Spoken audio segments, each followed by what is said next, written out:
বাজার যেতে ওই যেতে পারবো না। কোনগুলো পটাগুলো বাজার যেতে পারবো না। কি বললা?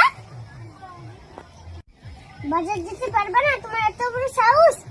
এই নাও ব্যাগ, আর ছাগলের ঘাস করতে হবে না, তুমি বাজার করে নিয়ে এসো গা।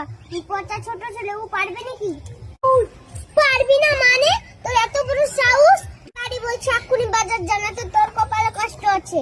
অতটুকু ছেলে মনে হচ্ছে যেতে পারবে? এখন আমি বাজার যাচ্ছি। সোজাসুজি ব্যাগটা নিয়ে হাঁটো।